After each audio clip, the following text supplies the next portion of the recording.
Global happenings today. We communicate, we analyze global news. Stay tuned. People, welcome back to our channel. We're so excited to have you again. A very unbelievable precedent has been set again by the court against defecting and betraying politicians who will be in a particular political party, and before you know, they move to another political party as the court has sacked the governor of Ebonyi State and his deputy from office. Quite shocking. Don't forget that Ebonyi State Governor Dave Umahi some days ago, let's call it days or maybe some few months ago, defected from PDP to APC. And now, based on the judgment, the young man may be kicked out, though we have not heard anything from him. But let's just look at the details of the court proceeding before we go further to look at what Nigerians have to say. But before we do that, if you're not subscribed to our channel, kindly hit on the red subscribe button and also the bell icon so that you get notification anytime we publish our video. Federal High Court sitting in Abuja on Tuesday sacked Governor Dave Umahi of Ebonyi State and his deputy Dr. Eric Kelechi Igwe following their defection from the People Democratic Party (PDP) to the ruling All Progressive Congress (APC).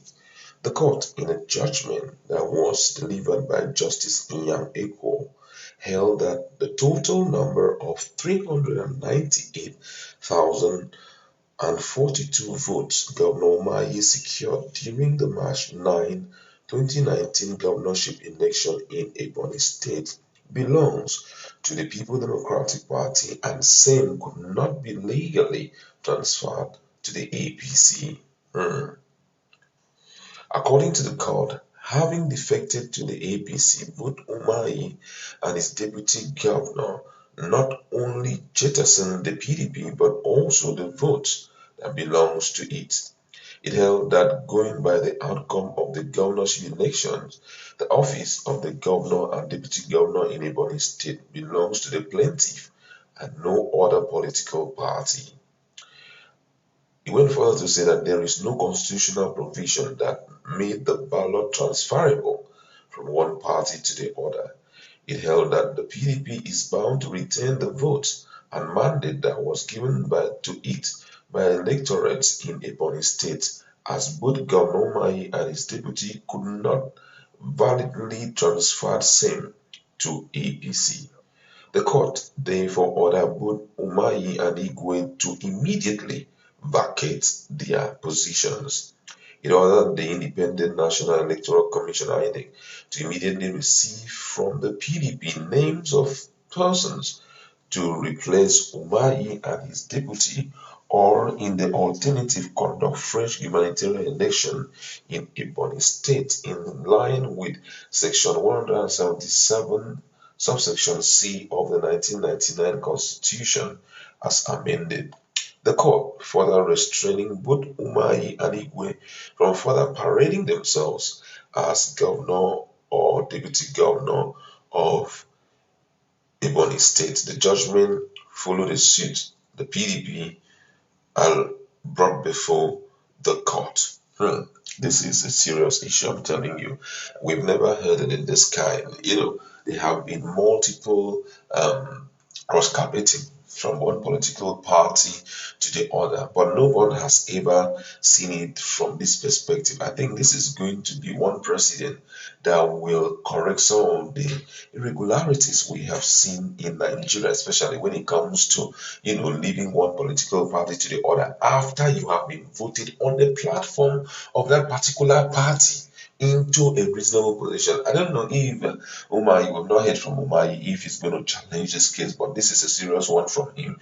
Possibly he's going to go another level, which means he's going to move from the High Court to, possibly to the Supreme Court or the Appeal Court or whatever court he desires to go. But then there are a lot of things that are happening in Nigeria which I seem not to understand. A few days ago, precisely on the 22nd of February 2022, a court of competent jurisdiction in Abakaliki also authenticated the election of the political election of um, Umahi some time ago. They said Umahi cannot be hoisted out of office, this and that and that and that. But shockingly, we are seeing a different thing playing out here, and the situation seems as if Umahi may not be allowed to stay in that position again. I don't know how it's going to happen, but they have given two strong options. That number one option is that it's either INEC will get two names, possibly those who were possibly some names that will be given, which by PDP, which I feel that's not going to be possible. You understand? And the second option given to them is for them to conduct, another election, talking about INEC, as for INEC to conduct another election. But then, hoisting them out of that position, I'm wondering who is going to be taking over. Person, maybe it may likely be the Speaker of the House, of the State House of Assembly. It might likely be the person that would take over. And I know that with this development, a lot is going to happen. As I did say before, that is going to serve as a precedent, for other cases. The likes of the governor of Cross River State will be shivering right now because him too, he had left PDP to APC. So I know that PDP is going to rush to pick up cases like this, to put it forward so that they can, win more cases. Now Nigerians have spoken. I want to look at it precisely. Someone said, "Hey, okay, now Obaseki and his deputy stands dismissed too." Someone here reacted to that statement saying, "Mr. Equator, read why Obaseki case is different. He has defected to PDP before the elections. Umahi was elected under PDP and was sworn in as PDP governor, not later, and later defected into APC." Another person responding, he said, "Small sense like this, get. Obaseki contested under PDP and won after he might have finished APC tenure in which APC denied him ticket." Another respondent here says, "This will likely mark the end of political defection in Nigeria. After collecting a vote from PDP, you will run to APC in order to hide your loot. Good judgment coming in there." Another person here says, "Look at things from a broader perspective. If the judgment will stop all these betrayals by defectors, the political atmosphere will be better." Another person here says, "Do the same to Zamfara. Now, Zamfara will be the next, and then followed by Cross River State Governor." I did say that once our state governor also defected, he's going to be facing the sledgehammer very soon, because this is going to be a strong precedent against anyone who had defected when he was already, brought in. So, but come to think of it, we have few months to go. But even if it's few months to go, the new guy will still stay for the next 4 years. But just based on what we have seen, options have been given, and the options given is for a fresh election to be conducted. Now, if a fresh election, because we have to look at it from different perspective, if a fresh election is going to be conducted, we conduct fresh election now, what will happen? Certainly, Umahi may win again. You understand? And he will have another 4 years to enjoy. So I don't know if this is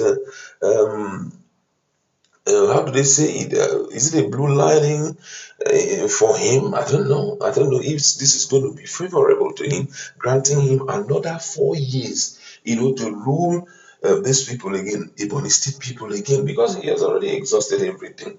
And I don't know what will be the consequences of him, being removed, if he will have to refund all the monies that he had, enjoyed as the state governor.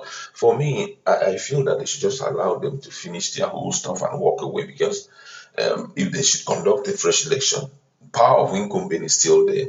And don't forget that APC is still the one ruling in the show, that the current winning party now. So if you grant them another opportunity, he will have extra 4 years to enjoy it. So one must be careful here so that we don't end up, you don't end up enjoying 12 years, him alone. We'd like to leave it there. Go to our comments.